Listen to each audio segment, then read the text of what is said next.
नमस्कार दोस्तों, मैं हूं एडवोकेट ब्रजेश यादव। आपके अपने यूट्यूब चैनल ब्रिज एलएलबी पर आप सभी लोगों का तहे दिल से स्वागत करता हूं। दोस्तों, आज के इस वीडियो क्लास के अंदर हम चर्चा करने वाले हैं, बात करने वाले हैं कि क्या आप मल्टीपल लोन्स के डिफॉल्टर हैं, क्या आप मल्टीपल क्रेडिट कार्ड्स के डिफॉल्टर हैं। तो ऐसे में कहीं ना कहीं दोस्तों आपको एक समय नोट करना चाहिए। मार्च 2026 इस डेट और इस समय के बाद दोस्तों मल्टीपल लोन के डिफॉल्टर्स, मल्टीपल क्रेडिट कार्ड्स के डिफॉल्टर या फिर सिंगल लोन के डिफॉल्टर्स, इनका सेटलमेंट होना थोड़ा सा डिफिकल्ट और मुश्किल हो सकता है दोस्तों।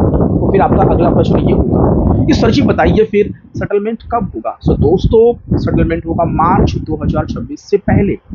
दैट मीन्स कि अभी जनवरी का अंत चल रहा है तो जनवरी के अंत में होगा, फरवरी का पूरा महीना दोस्तों और मार्च के शुरुआत के 2 हफ्ते, दैट मीन्स कि 15 मार्च से पहले दोस्तों बम्पर सेटलमेंट होने वाला है। यदि आप मल्टीपल लोन्स के डिफॉल्टर हैं, मल्टीपल क्रेडिट कार्ड्स के डिफॉल्टर हैं दोस्तों, तो सच कहते हैं दोस्तों आप सभी का सेटलमेंट जरूर होगा, क्योंकि फाइनेंशियल ईयर एंड आने वाला है दोस्तों 31 मार्च 2026। और दोस्तों ये जो बैंक और एनबीएफसीज होती, जो लोन कंपनियां होती, इनके ऊपर रिकवरी का बहुत ज़्यादा प्रेशर होता है दोस्तों। इनको अपना बुक्स ऑफ अकाउंट्स क्लोज करना होता है, इनको अपना वही खाता क्लोज करना होता है दोस्तों। डियर फ्रेंड्स, अब कुछ लोगों का ये प्रश्न होता है कि सर जी जरा मुझे ये बता दीजिए कि मेरा सेटलमेंट कितनी परसेंटेज पर होगा, कितनी अमाउंट पर होगा।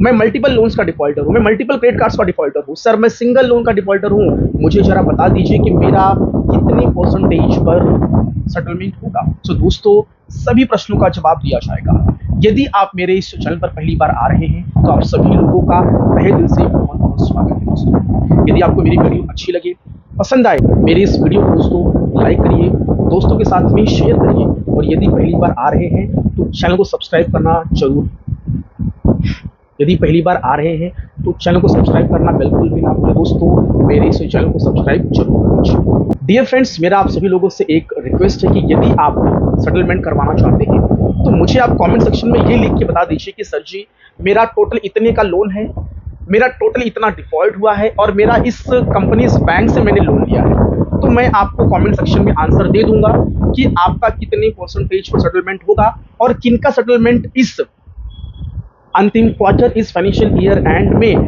किनका किनका सेटलमेंट होगा। तो आप मुझे कमेंट सेक्शंस में आपके लोन अमाउंट को मेंशन करिए और आपके बैंक के नाम, लोन कंपनी के नाम को मेंशन करिए, मैं आपको उसका जवाब दे दूंगा दोस्तों। सो डियर फ्रेंड्स, आइए अपनी क्लास को स्टार्ट करते हैं, लेक्चर्स को कंटिन्यू करते हैं। दोस्तों अब हमें यह समझना है कि किनका सेटलमेंट सबसे ज़्यादा होगा और सबसे पहले होगा दोस्तों। तो डियर फ्रेंड्स, सबसे ज़्यादा सेटलमेंट होगा मल्टीपल लोन्स के डिफॉल्टर और मल्टीपल क्रेडिट कार्ड्स के डिफॉल्टर। लेकिन ऐसा क्यों इनका ही सेटलमेंट फाइनेंशियल ईयर एंड वित्तीय वर्ष के अंत में क्यों होगा? क्योंकि दोस्तों ये ऐसे लोन के डिफॉल्टर्स हैं जो मल्टीपल लोन्स के जाल में फंस चुके हैं, मल्टीपल क्रेडिट कार्ड्स के जाल में फंस चुके हैं। इनकी महीने की जो ईएमआईज है वो इतना ज़्यादा हो गई है ना कि इनको वो ईएमआईज को भरना बहुत डिफिकल्ट हो जा रहा है, क्योंकि इनकी जो मंथली जो सैलरी है, जो इनकी महीने की जो कमाई है, उसके सामने जो ईएमआईज है वो बहुत ज़्यादा हो गई है। तो ऐसे में लोन कंपनियों को भली भांति क्लियर पता है कि इनके लिए लोन की ईएमआईज को आज नहीं कल भी भरना बहुत ही मुश्किल होगा। तो ऐसे में दोस्तों ये लोन कंपनियां, बैंक और एनबीएफसीज कोशिश करती है कि सबसे पहले मैं अपने लोन अकाउंट को क्लोज करवा लूं, मैं सबसे पहले सेटलमेंट करवा लूं। अगर मैं पीछे रह गया तो दूसरी लोन कंपनियां, दूसरी बैंक और एनबीएफसीज इन लोन की बोरोवर के साथ में सेटलमेंट कर लेंगी, क्योंकि एकदम सिंपल क्लियर कट सा फॉर्मूला है दोस्तों। इतना ज़्यादा मल्टीपल लोन्स का डिफॉल्ट हो गया है, इतना ज़्यादा मल्टीपल क्रेडिट कार्ड्स का डिफॉल्ट हो गया है कि एक लोन के बोरोवर को उसकी ईएमआईज, उसकी ड्यूज अमाउंट, आउटस्टैंडिंग अमाउंट को भरना बहुत ही डिफिकल्ट है, नामुमकिन है। तो ऐसे में दोस्तों फाइनेंशियल ईयर एंड में वित्तीय कंपनियों को, लोन कंपनियों को बहुत ज़्यादा प्रेशर और बर्डन होता है लोन की रिकवरी का दोस्तों। तो इसीलिए सबसे ज़्यादा जो सेटलमेंट होगा वो होगा दोस्तों मल्टीपल क्रेडिट कार्ड्स और मल्टीपल लोन के डिफॉल्टर्स का। तो ऐसे में दोस्तों आपको इसका लाभ जरूर उठाना चाहिए। दोस्तों अब हम समझते हैं कि आगे और किनका किनका लोन का सेटलमेंट हो सकता है दोस्तों इस फाइनेंशियल ईयर एंड में, इस वित्तीय वर्ष के अंत में और इस फाइनल अंतिम दोस्तों क्वार्टर में। डियर फ्रेंड्स, यदि आप मल्टीपल लोन्स के डिफॉल्टर हैं, मल्टीपल कार्ड्स के डिफॉल्टर हैं, तो ऐसे में कहीं ना कहीं दोस्तों आप सभी लोगों को लीगल नोटिसेस भी आई होंगी, लोन रिकॉल की notice, legal demand notice, section 138 की नोटिस, सेक्शन 25 की नोटिस, आर्बिट्रेशन की नोटिस, बीएनएस 318 316 की नोटिस। आपने लोन कंपनियों को, बैंक और एनबीएफसीज को आपने लीगल प्रायर नोटिस भी भेजी। आपने अपनी स्थिति परिस्थिति से बैंक और एनबीएफसीज को आपने अवगत भी कराया होगा दोस्तों। आपका loan account NPA non performing assets में कैटेगराइज और घोषित भी कर दिया गया होगा। आपने हर एक नोटिस का जवाब रिप्लाई दिया, आपने हर एक मेल का जवाब रिप्लाई दिया दोस्तों आपकी तरफ से, क्योंकि आप एक जेन्युइन पर्सन थे। आपने अपनी स्थिति परिस्थिति को बैंक और एनबीएफसीज के साथ में साझा और शेयर किया, और उसके साथ में यदि आपके पास कोई सपोर्टिंग डॉक्यूमेंट्स है तो आपने वो भी लगा दिया दोस्तों। और ऐसे में धीरे धीरे करके आपका जो लोन अकाउंट, जो आपका लोन है कार्ड से दोस्तों, वो बहुत पुराना हो गया है, 7 महीने 8 महीने 10 महीने। और लोन रिकवरी एजेंट्स ने भी आपको बहुत परेशान किया, आपका फॉलोअप लिया, कॉल किया, होम विजिट किया दोस्तों, आपके ऑफिस पर भी पहुंच गए, आपके रिलेटिव, आपके फ्रेंड्स, आपके नात रिश्तेदार, सबको कॉल किया दोस्तों। और ये सारी टैक्टिक्स और प्रैक्टिस करने के बाद भी बकाया राशि की वसूली नहीं हो पाई। तो ऐसे में बैंक और एनबीएफसीज को ये समझ में आता है कि ये लोन का डिफॉल्टर्स का जो हिस्ट्री है पीछे का, वो तो ठीक ठाक है, ये आदमी हमें अपनी सारी स्थिति परिस्थिति से अवगत करा रहा है, ये हर एक लीगल नोटिस का जवाब रिप्लाई दे रहा है। तो ऐसे में इस लोन के बोरोवर्स को आगे कोर्ट कचहरी में खींच के लेके जाना कोई मतलब नहीं है, पूरी तरीके से यूजलेस है। और बैंक और एनबीएफसीज का भी कोर्ट कचहरी में लेके जाना, कंप्लेंट फाइल करना, उनका भी बहुत खर्चा बैठता है दोस्तों। तो ऐसे में लोन कंपनियां ये सोचती हैं कि क्यों ना इनको कुछ सेटलमेंट, कुछ इनको वेवर डिस्काउंट देकर 30, 35, 40% पे, 25% पे लोन को, कार्ड्स को सेटल्ड करवा लिया जाए। और ये मल्टीपल लोन्स के डिफॉल्टर है, मल्टीपल कार्ड्स के डिफॉल्टर है, सिविल रिपोर्ट में क्लियर कट रिफ्लेक्ट हो रहा है दोस्तों। लोन कंपनियों के पास सारी हिस्ट्री, सारे रिकॉर्ड्स रहते हैं कि आपके नाम पे कितने लोन्स चल रहे हैं, आपके नाम पे कितने कार्ड्स हैं, पूरा डेटाज इनके पास रहता है दोस्तों। तो वे ये सोचते हैं कि भैया पहले सेटलमेंट कर लीजिए, नहीं करेंगे तो कोई दूसरा आके इस पे चांस मार लेगा, मतलब कि दूसरी कोई लोन कंपनी आके वो अच्छा खासा ऑफर दे देगी, तो ये लोन का बोरोवर पहले उनका पैसा भर देगा और हमारा पैसा नहीं भरेगा, और हम ऐसे ही लटके रह जाएंगे। और आपकी तरफ से आप जेन्युइन थे, आपने हर एक नोटिस का जवाब दिया, और यदि लोन कंपनियां आपके खिलाफ में कोई कोर्ट में केस कर भी देती है, पैसे आपके पास तो है ही नहीं, तो आज नहीं दे पा रहे तो कल भी नहीं दे पाएंगे। और लोन कंपनियों का इंटेंशन क्या रहता है कि भैया अपने को इनको जेल नहीं भेजना है, इनको अरेस्ट नहीं करवाना है, बस इनको डराना है, साइकोलॉजिकल प्रेशर बनाना है कि भैया पैसे हमारे रिकवर हो जाए। और ये सारी चीजें करके वो देख चुके हैं। तो इसीलिए अब ये एक ऐसा स्टेज आ चुका है कि भैया फाइनेंशियल ईयर एंड है, साल का अंतिम क्वार्टर चल रहा है, रिकवरी का प्रेशर है दोस्तों। अगर ज्यादा से ज्यादा लोन अकाउंट एनपीए में चले जाएंगे तो उसका भी प्रेशर है कि भैया ज्यादा एनपीएस में जाएंगे तो फिर बैंक और एनबीएफसीज का जो एक गुडविल, जो एक इमेज होता है ना मार्केट में, वो डाउन हो जाएगा। उनकी जो बैलेंस शीट है उसमें रिफ्लेक्ट होगा कि भाई ज्यादा एनपीएस है। इससे क्या होगा, इन्वेस्टर्स का जो ट्रस्ट, जो विश्वास है वो टूटेगा दोस्तों। शेयर मार्केट में लोन कंपनियों के शेयर की जो प्राइस है वो गिरती जाएगी दोस्तों।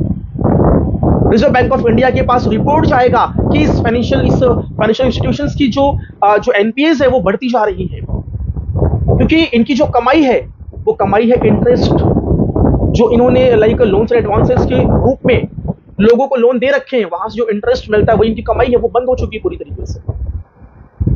और ज्यादा एनपीएस होता है तो आरबीआई के पास रिपोर्ट जाता है, आरबीआई इनके ऊपर रेस्ट्रिक्शंस लगा देता है कि भैया अब दोबारा वापस से आपको फ्रेश लोन्स इशू नहीं करने हैं, नए लोन्स आपको नहीं देने हैं। तो ऐसे कई बहुत सारी पाबंदियां इनके ऊपर लग जाती हैं।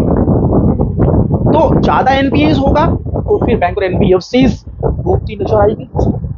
तो ज्यादा एनपीएस ना हो तो इस चीज से बचने के लिए भी दोस्तों सेटलमेंट करना ही एक लास्ट ऑप्शन रह जाता है बैंक और एनबीएफसीज के पास। दूसरी चीज, लोन अकाउंट बहुत पुराना हो चुका है, 2 साल 3 साल, और यदि लोन अकाउंट राइट ऑफ हो चुका है दोस्तों, तो ऐसे में लोन कंपनी ये सोचती है कि एसेट रिकंस्ट्रक्शन कंपनी एआरसी को यदि ये लोन हम बेच दे, सेल कर दे, तो दूसरी लोन कंपनी जो एआरसीज होती है वो तो भैया 10%, 15%, 20% पे हमसे खरीदेगी, 5% पे हमसे खरीदेगी। तो क्यों ना हम एआरसी को बेचने से अच्छा हम अपने लोन बोरोवर्स को, लोन के डिफॉल्टर्स को हम 20%, 25% पे सेटलमेंट का एक अच्छा खासा प्रस्ताव ऑफर देकर कैसे ही पैसे ले लें, क्यों हम एआरसी के पास जाए दोस्तों। तो ये सारी चीजों का एक दोस्तों एक प्रेशर होता है। इसीलिए ये लोन कंपनियां फाइनेंशियल ईयर एंड वित्तीय वर्ष के अंत में सेटलमेंट करने के लिए एकदम आसानी से तैयार हो जाते हैं। दूसरी चीज, जिनका लोन अकाउंट पुराना हो चुका है, जिनको अभी तक सेटलमेंट के ऑफर नहीं आ रहे हैं, तो दोस्तों ऐसे में आपको लोन कंपनियों, बैंक और एनबीएफसीज को आपको अप्रोच करना चाहिए। उनको आपको सेटलमेंट रिक्वेस्ट लेटर आपको लिखना चाहिए। सेटलमेंट रिक्वेस्ट लेटर के अंदर आपको आपकी स्थिति, परिस्थिति, ठीक है, कुछ अच्छे अच्छे पॉइंट्स आपको मेंशन करने चाहिए दोस्तों, जो कानूनी रूप से दोस्तों ठीक हो। आप यदि अपने मन के मुताबिक कुछ भी उसके अंदर लिख देंगे दोस्तों, तो कभी कभी वो चीजें आपके अगेंस्ट में हो सकती है। तो आप लोन सेटलमेंट रिक्वेस्ट लेटर यदि आप बनाएं तो किसी एक लोन डिफॉल्टर एक्सपर्ट लॉयर से ही बनवाइए, किसी एक एडवोकेट अधिवक्ता से ही बनवाइए, तो ये आपके लिए बहुत ही फायदेमंद हो सकता है। तो आप सेटलमेंट रिक्वेस्ट लेटर या फिर one time settlement request letter को ड्राफ्ट करिए, बनाइए और बैंक और एनबीएफसी लोन कंपनियों को भेज दीजिए कि आप इस मामले में सेटलमेंट करना चाहते हैं। इमीडिएटली अभी दोस्तों फरवरी, जनवरी के अंत में और मार्च के पहले हफ्ते में दोस्तों, लेट ना करें, क्योंकि मार्च 2026 के बाद नया वर्ष, नया फाइनेंशियल ईयर दोस्तों स्टार्ट होगा। तो ऐसे में फिर आपका लोन सेटल्ड होना बहुत डिफिकल्ट और मुश्किल हो सकता है दोस्तों। डियर फ्रेंड्स, यदि आपके खिलाफ में आर्बिट्रेशन की प्रोसीडिंग चलाई जा रही है और आपके इस लोन के केस में, डिफॉल्ट के केस में दोस्तों इंटरिम ऑर्डर पास हुआ, अवार्ड पास हो गया दोस्तों, और आपने अवार्ड को भी चैलेंज किया दोस्तों, आपने इंटरिम ऑर्डर में भी ऑब्जेक्शन फाइल किए, आपने अवार्ड में भी स्ट्रांगली ऑब्जेक्शन फाइल किया दोस्तों, आपने आर्बिट्रेशन की प्रोसीडिंग्स को स्टॉप करवाने के लिए आपने दोस्तों लीगल ऑब्जेक्शंस भी दिया। तो ऐसे में जो लोन कंपनियां हैं वो ये समझ जाती कि भैया अवार्ड पास कर दिया, इंटरिम ऑर्डर पास कर दिया, फर्क नहीं पड़ा। क्यों नहीं फर्क पड़ रहा है? पैसे ही नहीं है लोन डिफॉल्टर के पास, लोन फॉरवर्ड्स के पास, तो क्या किया जाए? तो ऐसे में लोन कंपनियां अवार्ड पास होने के बाद भी दोस्तों सेटलमेंट करने के लिए तैयार हो जाती हैं इस फाइनेंशियल ईयर एंड इस वित्तीय वर्ष के अंत में दोस्तों। तो डियर फ्रेंड्स, सेटलमेंट पहले भी होता था, आज भी होगा और कल भी होगा दोस्तों सेटलमेंट, क्योंकि बैंक एनबीएफसी के पास कोई ऑप्शन ही नहीं है। क्योंकि आर्बिट्रेशन की प्रोसीडिंग्स में अवार्ड पास हुआ, एग्जीक्यूशन के लिए डिस्ट्रिक्ट कोर्ट जाओ, हाई कोर्ट जाओ दोस्तों, वहां पे लंबी प्रक्रिया चलेगी, पैसे खर्च होंगे। तो इससे अच्छा वित्तीय वर्ष है, फाइनेंशियल ईयर एंड चल रहा है, एक टारगेट रहता है कि भैया अपने को इस फाइनेंशियल ईयर एंड में एटलीस्ट इतना, कम से कम इतना अमाउंट तो अपने को रिकवर करना है। उनका एक टारगेट रहता है कि इतना करोड़ ऑफ रुपीज हमें कलेक्ट करने हैं, हमारा फाइनेंशियल ईयर एंड अच्छा जाना चाहिए दोस्तों। कई बार तो यदि लोन डिफॉल्टर के खिलाफ के अगेंस्ट में मजिस्ट्रेट कोर्ट में सेक्शन 25, 138, BNS 318, 316 में केस मुकदमा चालू है, उसमें तारीख पे तारीख पड़ रही है दोस्तों। तो ऐसे में भी केस मुकदमे के दौरान में भी दोस्तों बैंक और एनबीएफसी लोन डिफॉल्टर के साथ में सेटलमेंट करने के लिए तैयार हो जाते हैं, क्योंकि उनको समझ में आता है कि लोन के डिफॉल्टर ने एक एडवोकेट हायर कर दिया, एक एडवोकेट खड़ा कर दिया, तारीख पे तारीख चल रही है। अब आखिरकार पैसे कब मिलेंगे? क्योंकि उनका भी समय बर्बाद हो रहा है, उनका भी पैसा जा रहा है एडवोकेट्स के पीछे, पैनल्स के पीछे, और ऊपर से फाइनेंशियल ईयर एंड 31 मार्च, वित्तीय वर्ष का अंत, एक अलग से प्रेशर कि भाई इतने पैसे अपने को कलेक्ट करने हैं, ऊपर से ऑर्डर आया है, इतनी रिकवरी करनी है। तो एक बार वो क्या करते हैं, वो लोन डिफॉल्टर लोन बॉरोवर के एडवोकेट से बोलते हैं कि आप अपने क्लाइंट को जरा समझाइए, सेटलमेंट हम करने के लिए तैयार है, इतने का ऑफर आया है, वित्तीय वर्ष काम चल रहा है। तो ऐसे समय में भी, ऐसे टाइम पर भी, केस के दौरान पे भी दोस्तों, लोन का सेटलमेंट हो जाता है। सेटलमेंट अमाउंट दीजिए, एनओसी मिलेगा, एनओसी कोर्ट में सबमिट करिए, case withdrawn, case disposed of, case खत्म दोस्तों। सो डियर फ्रेंड्स, ओवरऑल मैं यही कहना चाहूंगा, अनसिक्योर्ड लोन है, पर्सनल लोन है, तो सभी लोगों को पता है कि ज्यादा से ज्यादा क्या हो सकता है। तो दोस्तों बैंक और एनबीएफसी को भी पता है, तो इसीलिए वो क्या करती हैं, सेटलमेंट करने के लिए तैयार हो जाती है। सो डियर फ्रेंड्स, यदि आप मल्टीपल लोन्स के डिफॉल्टर हैं, मल्टीपल कार्ड्स के डिफॉल्टर हैं, तो 31 मार्च 2026 से पहले सेटलमेंट के लिए चाहिए। सेटलमेंट का ऑफर नहीं आया है तो बैंक और एनबीएफसी को ओटीएस का लेटर लिखें, सेटलमेंट रिक्वेस्ट लेटर लिखें, अप्रोच करें, सपोर्टिंग डॉक्यूमेंट्स लगाए दोस्तों, और अपने लोन और कार्ड्स को सेटल्ड करवाइए दोस्तों। और यहाँ पे सेटलमेंट जेन्युइन पर्सन का ही होगा दोस्तों, इस बात को नोट करिए। यदि आपके पास पैसे हैं तो सेटलमेंट मत करवाइए, क्योंकि इससे क्या होगा, आपका सिबिल स्कोर खराब होगा, आपके सिबिल रिपोर्ट में रिफ्लेक्ट होगा कि आपने लोन अकाउंट को सेटल्ड करवाया है दोस्तों। तो विलिंगली, जानबूझकर, विलफुल तरीके से डिफॉल्ट ना करें।